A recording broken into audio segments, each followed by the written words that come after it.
afternoon. My name is Melanie Hoekstra.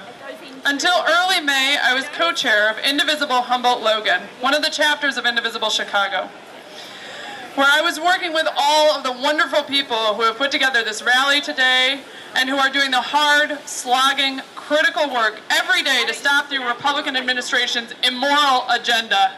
Let's thank them. Love you, Melanie!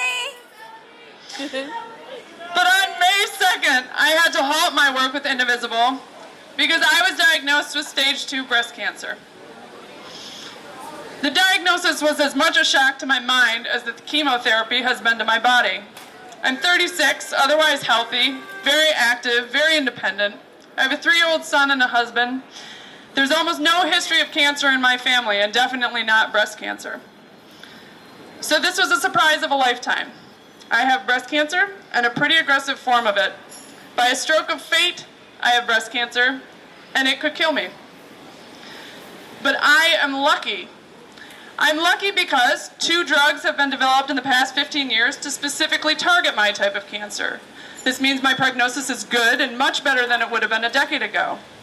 I'm lucky because my husband pushed me to see a doctor for a lump I thought was nothing, and so we caught it at an early stage.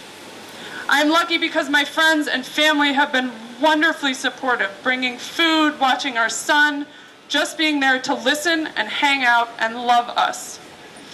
I am lucky because I live in a city that has multiple major teaching hospitals with cutting-edge care and excellent doctors.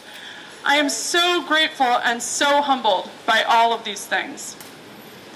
But I'm lucky for another reason, too. I'm lucky because I have excellent insurance through my husband's work.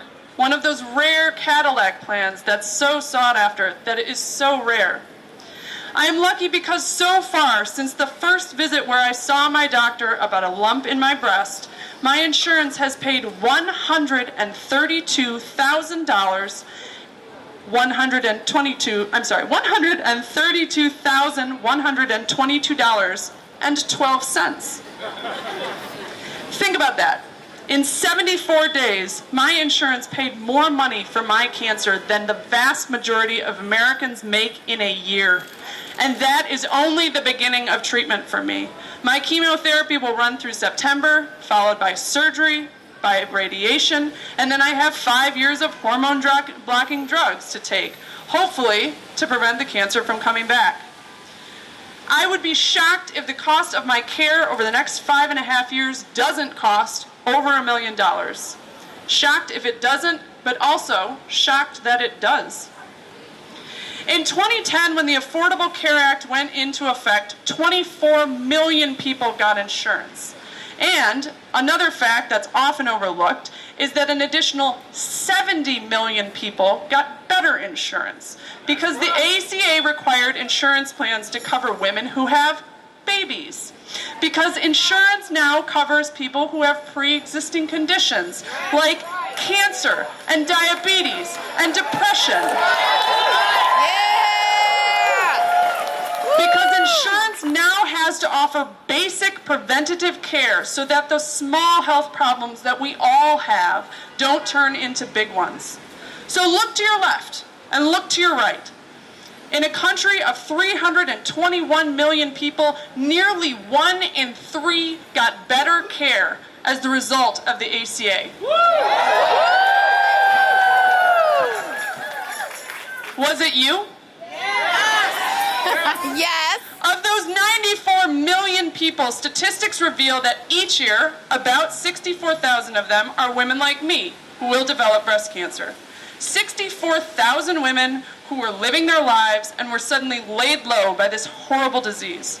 64,000 women who, without insurance, or even with bad insurance, would face astronomical health care costs that could send them and their families into financial ruin, or who would not be able to pay, and not get treatment, and die.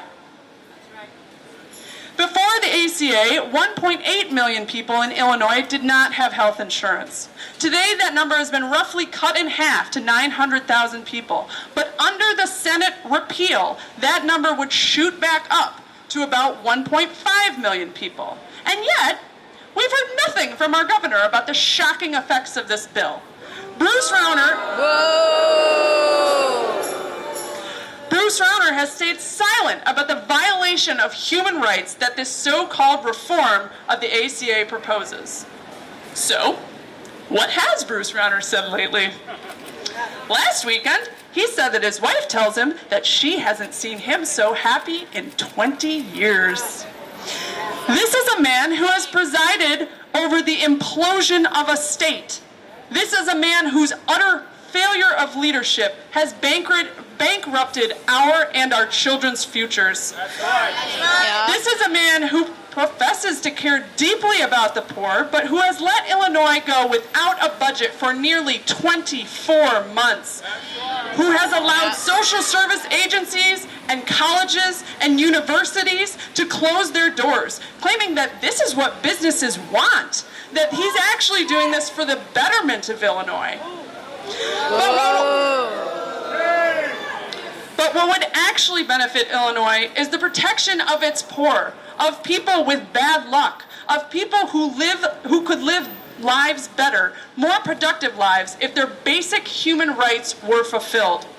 But Rauner refuses. He refuses to pass a budget, and he refuses to speak out against this bill, a bill that would ruin the lives of thousands, a bill that would violate the rights of millions. That ain't right. No. The ACA recognized that the right to see a doctor and to get medicine for being sick and to get better, that is a human right. The AC recognized that we each have no idea what our lives hold, that we do not ask to be sick, and that we have the right to be well.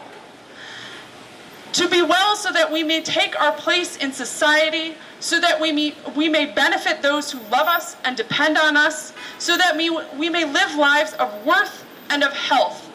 We call on Governor Rauner to stand up and protect the ACA.